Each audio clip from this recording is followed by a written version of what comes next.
ছোট মহাকাল সফর শেষ করে আমরা চলেছি জয়ন্তী এন্ট্রি পয়েন্টে, যেখান থেকে আমাদের গাড়ি ছেড়েছিল। মহাকাল দর্শন, যাত্রাপথ আর নীল রঙের জয়ন্তী নদীর চঞ্চল প্রবাহ দেখে সবাই আমরা মুগ্ধ। সাথে জঙ্গল ও তৃণভূমির মধ্য দিয়ে হাঁটা। এবারের এক্সকারশনের সেরা গন্তব্য শেষ করে এখন আমরা জয়ন্তী রিভারভিউ হোটেলে। খিদেই সবার পেট রীতিমতো জ্বলছে। লাঞ্চে আছে ভাত, ডাল, ফুলকপির চচ্চড়ি আর মাছ ও ডিমের কম্বো।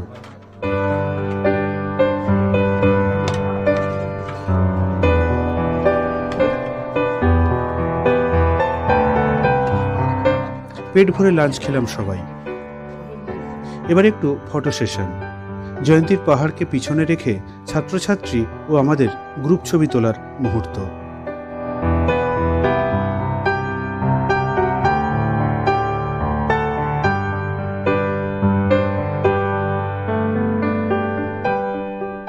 এবার যাত্রা আরেকটি স্পটে যাব, রায়মাটাংয়ের উদ্দেশ্যে।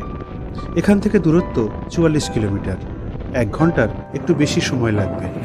আমাদের 12টা গাড়ির কনভয় দেখো বন্ধুরা, বেশ জমজমাট ব্যাপার। পথ সেই জঙ্গলের মধ্য দিয়ে। Buxa tiger reserve. জঙ্গলে হাতি, বাইসন, লেপার্ড আর রয়্যাল বেঙ্গল টাইগারদের বসবাস, তাই অনেক কিছু বিধিনিষেধ আছে। আমরা অবশ্য কারো দর্শন পাইনি, তবে তাতে কোনো আক্ষেপ নেই। জঙ্গলের যে সৌন্দর্য আমরা দেখেছি তাতেই মুগ্ধ। ক্রান্তীয় চিরহরিত অরণ্য আর আর্দ্র পর্ণমোচী অরণ্যের যুগলবন্দিতে ঘন ঠাসা জঙ্গল। জঙ্গলের মধ্যে সূর্যের আলোর খেলা দেখতেও বেশ লেগেছে। চেকপোস্ট থেকে বেরিয়ে বক্সা টাইগার রিজার্ভকে বিদায় জানালাম। রাজা ভাতখাওয়া স্টেশনে একটি ট্রেন দাঁড়িয়ে আছে। জঙ্গল কিন্তু শেষ হয়ে যায়নি। যাত্রাপথে এখনও যথেষ্ট অরণ্যের উপস্থিতি। আমাদের ছাত্রছাত্রীরাও বেশ মজা করতে করতে লং ড্রাইভের মজা নিচ্ছে। একটি লেভেল ক্রসিং। আমাদের গাড়িগুলি দাঁড়িয়ে পড়ল। অরণ্যের বুক চিরে রেললাইন চলে গেছে এ প্রান্ত থেকে ও প্রান্তে।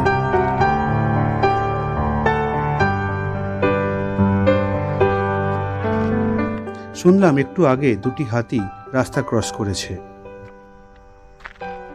চারদিক গাছগাছালিতে ভরা।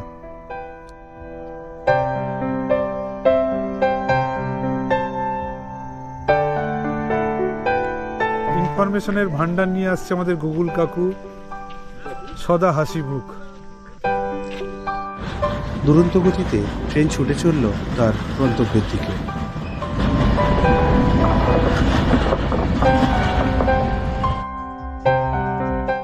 এগিয়ে চললাম আরো দূরে। কখনো দুদিকে চা বাগান, কখনো জঙ্গল, কখনো চললাম প্রায় শুষ্ক নদীর ওপরের ব্রিজ দিয়ে। কখনো আমাদের পথ ও রেলপথ পাশাপাশি চলেছে সমান্তরালভাবে। কত পথ পার করে চললাম আমরা।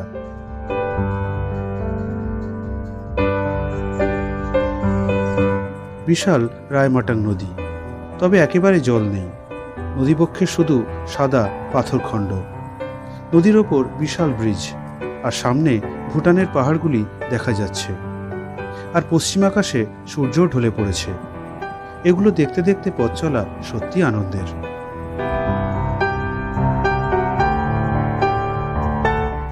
এইভাবে কিছুটা যাবার পর আমাদের গাড়ি রাস্তা ছেড়ে শুকনো নদীর ওপর দিয়ে চলতে লাগলো। এক বিন্দুও জল নেই কোথাও, শুধু সাদা পাথরের টুকরো, অধিকাংশই চুনাপাথর আর ডলোমাইট। আর নদীটার নাম রায়মাটাং। গাড়ি এখানেই দাঁড়ালো। আর একটু গেলে রায়মাটাং টুরিস্ট স্পট, কিন্তু প্রায় সন্ধে নেমে আসায় আর এগোলাম না। নকল রায়মাটাংয়েই দাঁড়িয়ে রইলাম। এলাকাটি হাতি ও লেপার্ডের মুক্তাঞ্চল, আর এই সময় হাতির দল এই এলাকা পার করে। যে কোনো সময় তাদের আগমন ঘটতে পারে, তাই নকল রায়মাটাংয়ে সাবধান। চারদিকের নিস্তব্ধতা দেখো বন্ধুরা। উত্তরে বিশাল হিমালয় আর তার পাদদেশে ঘন জঙ্গল, আর পশ্চিমে সূর্যদেব সদ্য অস্ত যাওয়ায় লাল দিগন্ত রেখা। আমাদের গাড়ি অনেক আগেই এখানে এসে গেছে। এখন বাকি গাড়িগুলি লাইন দিয়ে আসছে। ধুলো উড়িয়ে গাড়িগুলির আগমন দেখতে বেশ লাগছে। কিন্তু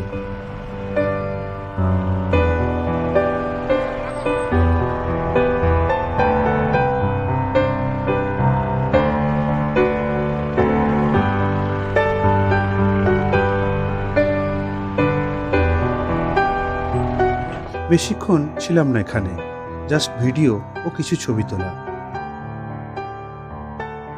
নকল রায়মাটাংকে বিদায় দিয়ে গাড়ি চলল সিলভেনাস অ্যালকোভের দিকে।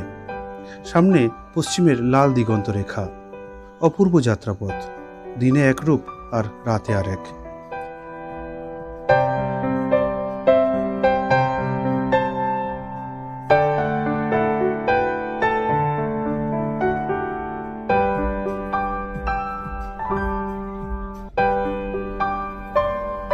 চলতে চলতে অনেকটা রাত হয়ে গেল। চারদিক ঘন কালো অন্ধকার মোড়া, আর জঙ্গলগুলো এই অন্ধকারকে আরো বাড়িয়ে দিয়েছিল নিঃসন্দেহে। সিলভেনাস অ্যালকোভে ফিরেই গরম গরম টিফিন, চিকেন শাসলে, আহা ফাটাফাটি। রতনদার টিমের খাবার নিয়ে কোনো কথা হবে না, একেবারে মুখরোচক সন্ধে।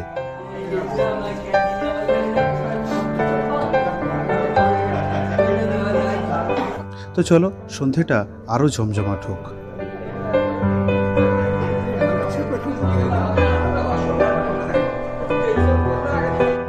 এবার ক্যাম্প ফায়ার, সবাই গোল করে বসে গল্প আড্ডা চলতে লাগলো সমানে।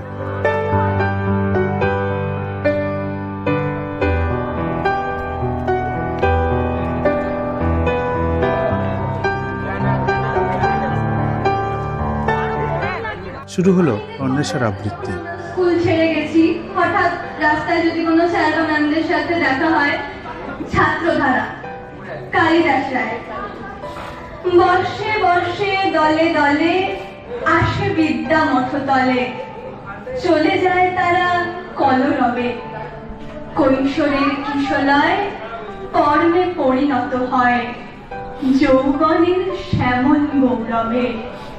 ভালোবাসি, কাছে ডাকি, নাম সব জেনে রাখি। অন্বেষা তার পড়াশোনা, আবৃত্তি ও আরও নানা বিষয়ে আমাদের বিদ্যালয়কে গৌরবান্বিত করেছে বহুবার। ওর জয়যাত্রা অব্যাহত থাকুক, ভগবানের কাছে এই প্রার্থনা করি। প্রকাশ, বাবলু আর নন্দিনী, মেঘার সৌমিলীরাও খুব সুন্দর একটা গান শোনালো।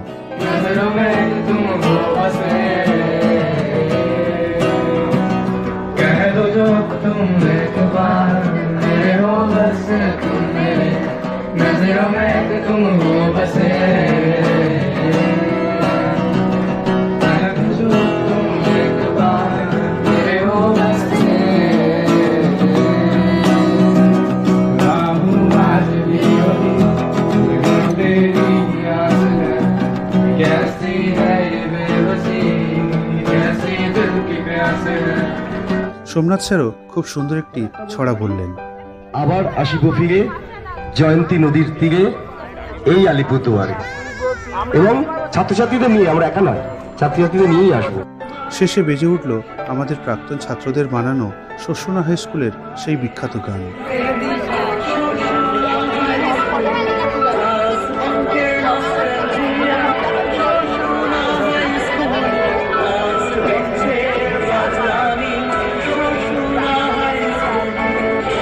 মিউজিক্যাল চেয়ারের স্টাইলে বোতলে জল নিয়েও খেলা চলল বেশ কিছুক্ষণ। আর বক্স চালিয়ে ওদের নাচ, সন্ধেটা একেবারে জমে গেল।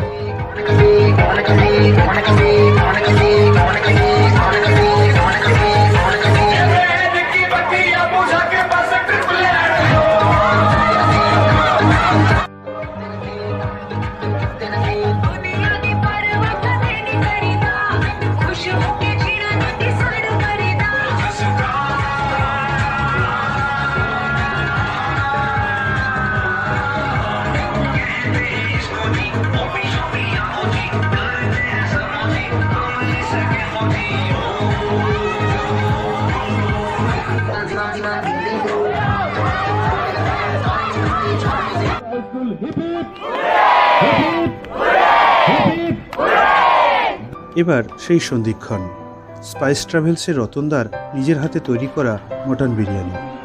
তো চলো আজকের রাতটা হয়ে উঠুক বিরিয়ানিময়।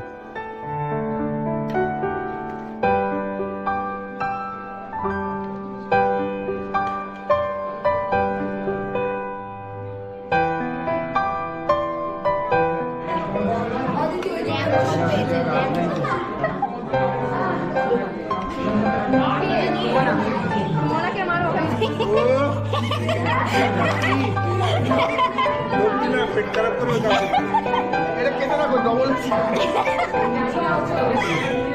আমার পেয়ার কাজ করেছে। আরেকবার চাইলে পাওয়া যাবে তো? সাথে চিকেন কষা আর মিক্সড চাটনিও আছে। একেবারে গ্র্যান্ড ডিনার যাকে বলে। আর কোল্ড ড্রিঙ্কস না থাকলে হয়? কেমন হয়েছে মটন বিরিয়ানি? হেভি।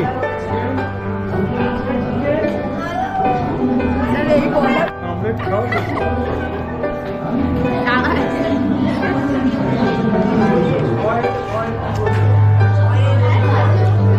ফাটাফাটি। Heavy heavy.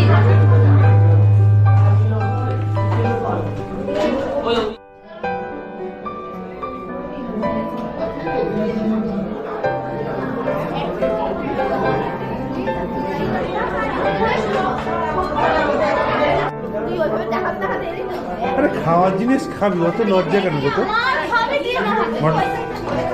একটুখানি চিকেন তুলছে দেখ। কেমন হয়েছে? আরে পাগলি কেমন হয়েছে? দারুণ স্যার। শুধু নামটা একটু বলুন। কিরকম দারুণ? আচ্ছা পাগলি না, তৃষা। হ্যাঁ। কেমন হয়েছে? দারুণ, খুব দারুণ। দারুণ। কোনটা, চিকেন না মাটন দুটোই। নাকি স্যালাড? দুটোই। সব স্যালাড ভালো হয়নি? সব কটা। কেমন হয়েছে? দারুণ।